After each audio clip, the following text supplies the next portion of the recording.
while cities hustle with traffic and people rushing around, the world's facing serious trouble. Conflict like the war in Ukraine and unrest in the Middle East are shaking up global market, sending fuel price way up. Meanwhile, in the heart of the city, millions of the commuters are dealing with a new normal. Every day, they ask themselves, should I ride my motorbike?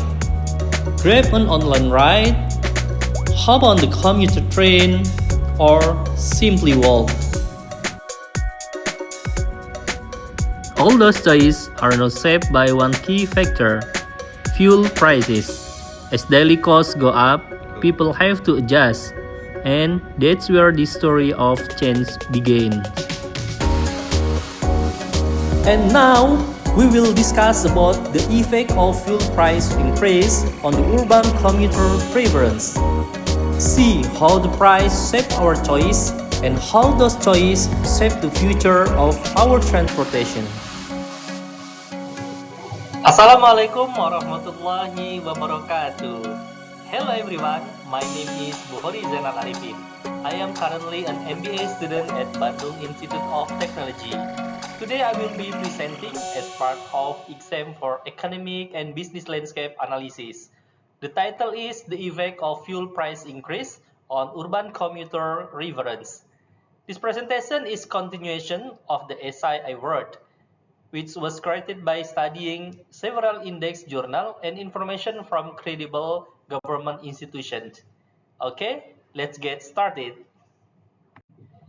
This is our outline presentation.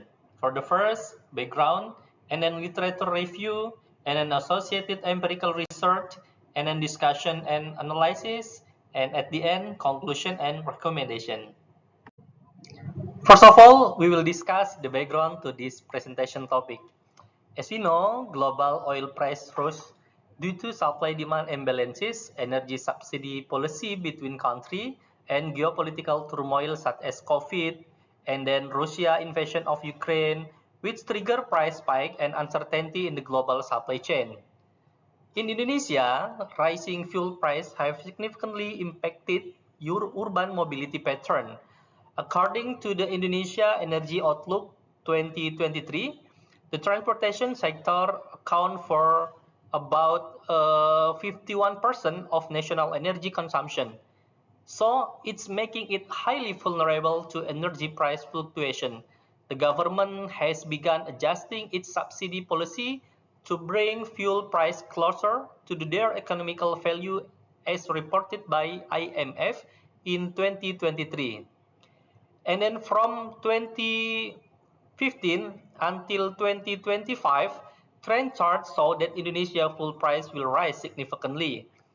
So it's peaking in 2023 and then stabilizing at around 0.61 liter dollar in 2025, although cheaper than G20 countries such as Spain, India. The impact is still felt significantly by the lower middle class, because individual response to this economic pressure are influenced by demand elasticity, perceived efficiency, and the availability of alternative model. A microeconomic approach based on supply-demand theory is needed to design responsive and flexible future transportation policy. So, by writing this essay, it is hoped that it will be known how commuters respond in choosing a mode of transportation when there is an increase in fuel price. Okay, this is the part of literature review. In this session, I will show the previous research have discussed the impact of fuel price increase on urban commuter preference. There are two main aspects I attempt to explore in my review of existing literature. For the first, urban transportation supply and demand, and second, commuting behavior and microeconomic. In this screen, first we will discuss urban transportation supply and demand. The concept of price elasticity of demand in the context of urban transportation is important to see how consumers respond the change in fuel price in the short and long term. And then price elasticity of demand for transportation describe the extent to which consumers respond to change in fuel price. There is study from La Bandera in 2017. Fuel demand is inelastic. In the short term, private vehicle users tend to continue driving even when prices rise. However, in the long term, demand becomes more elastic as people begin to consider alternative modes as public transportation or electrical vehicle. And then there is study from Goodwin in 2004 support this explanation. The study of Goodwin showing that a 10% increase in the fuel price only reduces consumption by around 2 until 3% in the short term, but can reach 7% in the long term. Demand curve illustrates this difference. The short-term curve is steeper, while the long-term curve is more gentle. So, this curve indicating a greater response to price change over time and adaptation of habit. But on the other hand, the increase in the fuel price causes a shift in the supply curve due to increased operational costs for both public transportation or private vehicle. There is study from Brand and Donselar in 2019 show that the public transportation operator face greater cost pressure, forcing them to adjust fare or provide subsidies to remain competitive. So conversely, private vehicle users immediately feel the increase in daily costs, which can reduce demand and encourage a shift to energy efficient mode. Taniguchi and Kakimoto have a study about it. According Taniguchi and Kakimoto, in 2023, commuter spending on the private vehicle is more impacted by fuel price increase than public transportation. So this is due to efficiency of scale in mass transit, which make it more resilient to energy price fluctuation. In the graph in the figure 4, we can see the cost per kilometer of private vehicle travel increase the most sharply compared to the bus and the train after the fuel price increase. Okay, now we will try to understand about the commuting behavior and microeconomics. In this screen, we can see the fundamental concept of the microeconomic utility maximization and opportunity cost have an impact on commuters' economic behavior when selecting modes of transportation. Due to the rising expense of fuel, commuters are looking for ways to be as mobile as possible while maintaining the highest level of comfort. We can see that there are three main things that are included in this discussion. Firstly, about the maximizing utility when selecting a mode of the transportation, and the second, substitution and opportunity cost, and the third, adaptive response and economic rationality. For the first, we can see that urban commuter consider comfort, flexibility, cost, and the travel time when choosing a mode of transportation.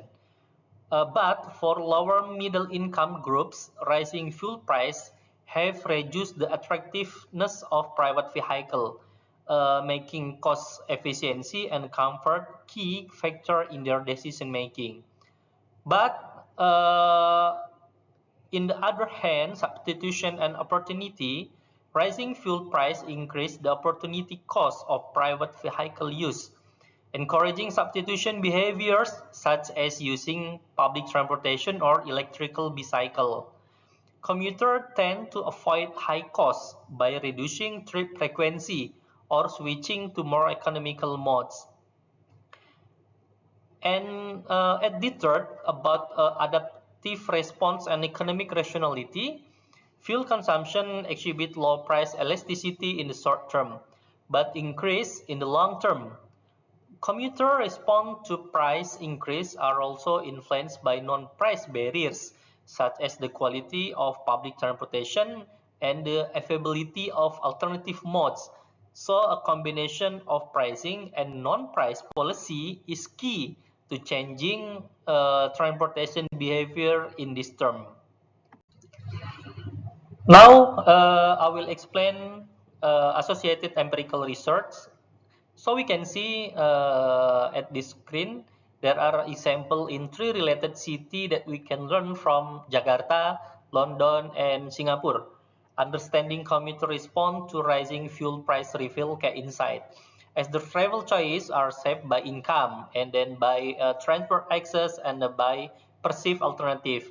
In Jakarta, when fuel price rose above 10%, about 15% of vehicle owners shifted to public transport, while many motorcyclists reduced non-essential trips or switched to ride-hailing and other transportation. But we can see it is very different from the other city, let's say London and Singapore. You said they are use congestion chart and road pricing to push commuter toward public transit and e-mobility. And then they can showing their willingness to pay for flexible travel option. Yeah. Here is we can see the summary of how commuters respond to rising gasoline prices in other studies. Previous research has shown that rising fuel prices have prompted a large proportion of commuters to switch to public transportation, such as KRL and Transjakarta, especially among low-income groups. This response is influenced by perception of the comfort and safety of public transportation, as well as the availability of alternatives such as electric vehicle. And then we can see the commuter also adjust their travel habit by avoiding rush hour commutes and choosing more energy efficient modes. However, there is a barrier to change remain due to habit and dependence on private vehicle. This finding emphasize the importance of policy tailored to local context, income level, and public perception of transportation. So, after studying several previous studies, a discussion and analysis can be conducted regarding the impact of rising fuel price on urban commuter reference with the following perspective. For the first perspective is how the transportation mode preference are affected by rising fuel prices. And the second perspective, what are the consequences for mobility system and transportation market? And the last perspective is what if a simulation of economic impact is carried out. For the first, we will discuss about several points.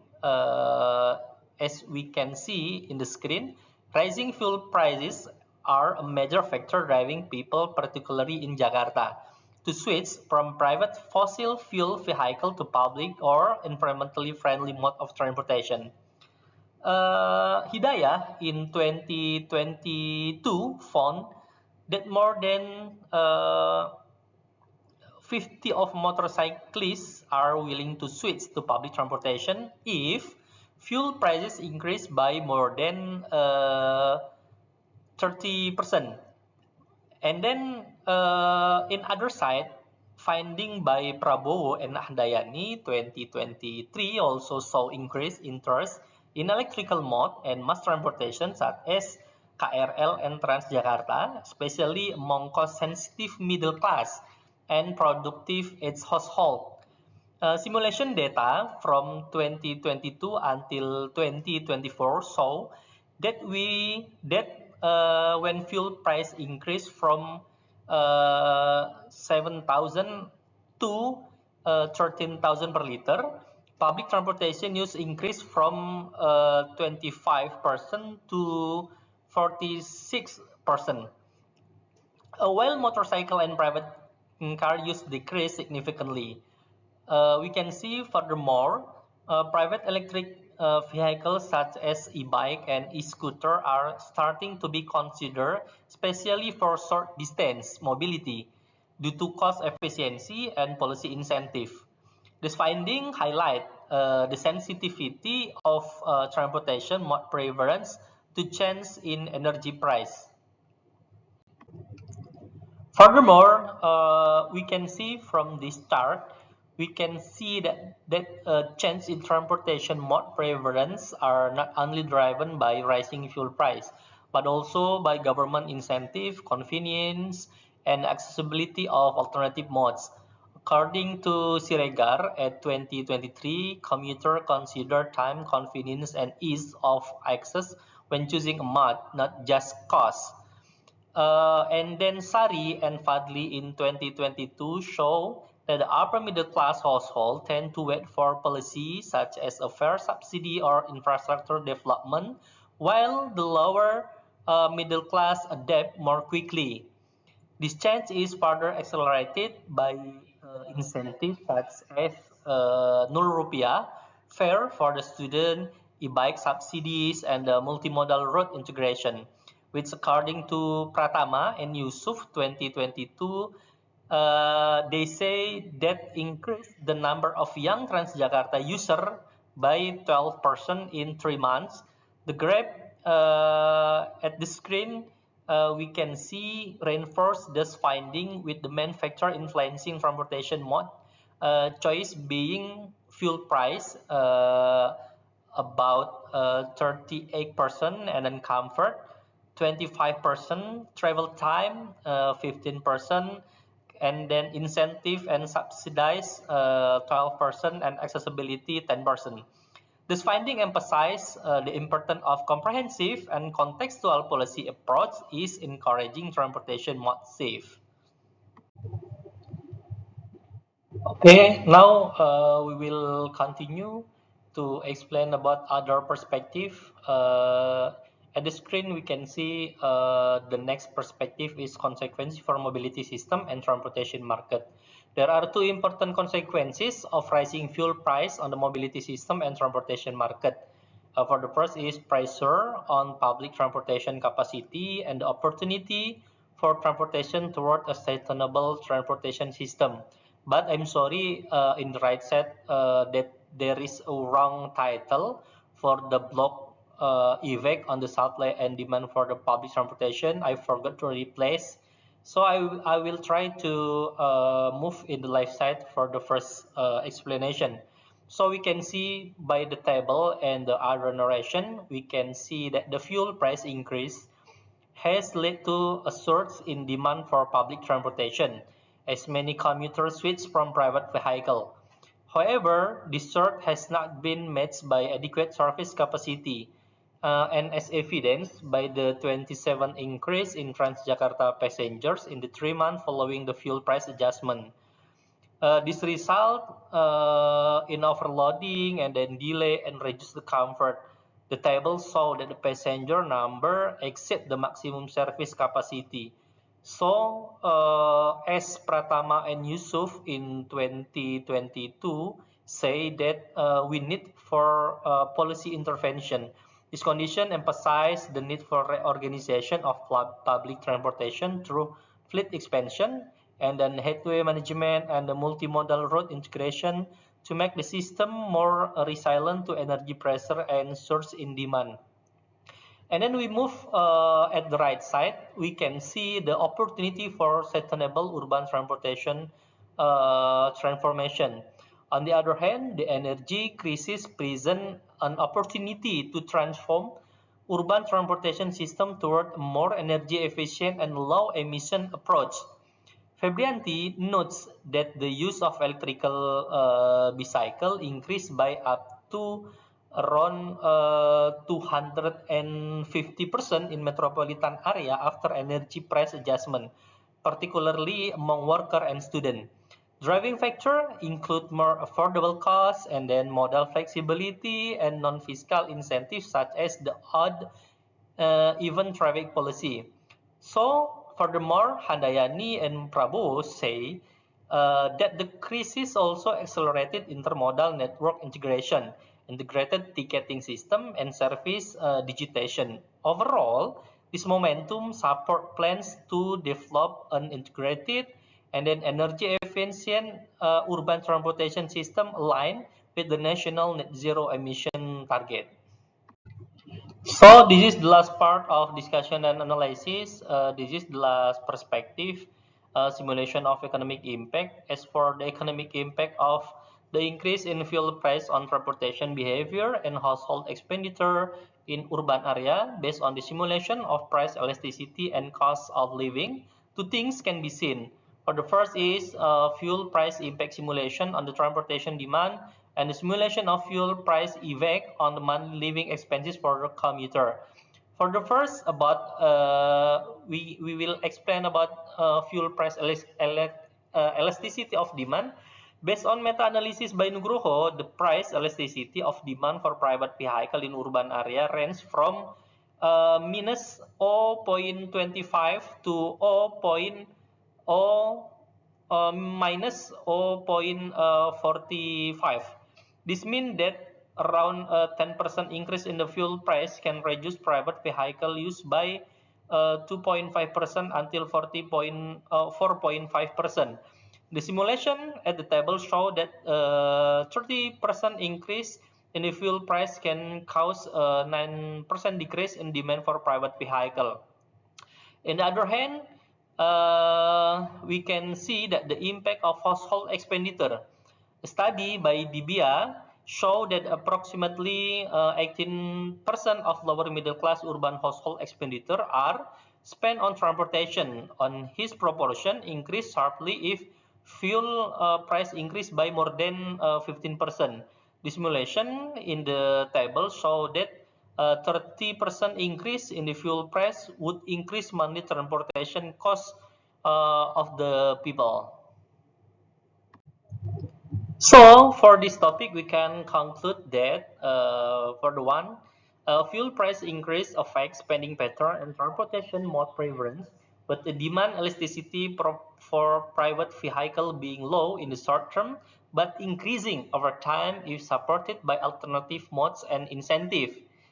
The second conclusion, commuters tend to shift to public and low-emission transportation such as KRL, BRT, and electrical vehicle accompanied by behavior adaptation such as carpooling and adjustment to their residential or work location.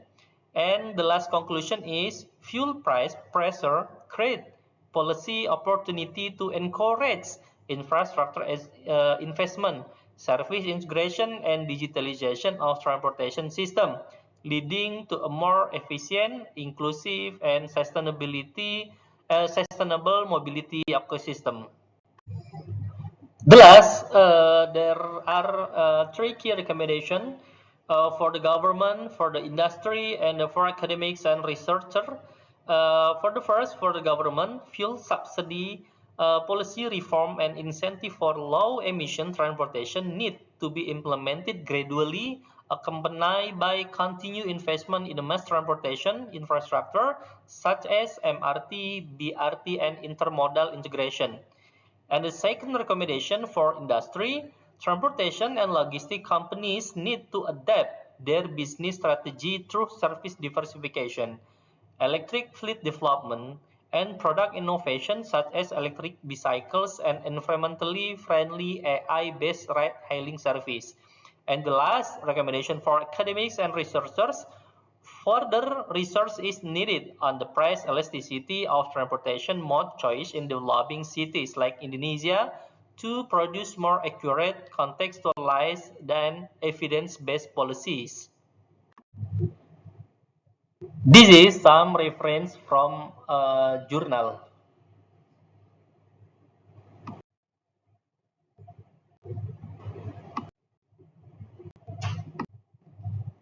Okay, thank you very much for the attention. I apologize for any convenience.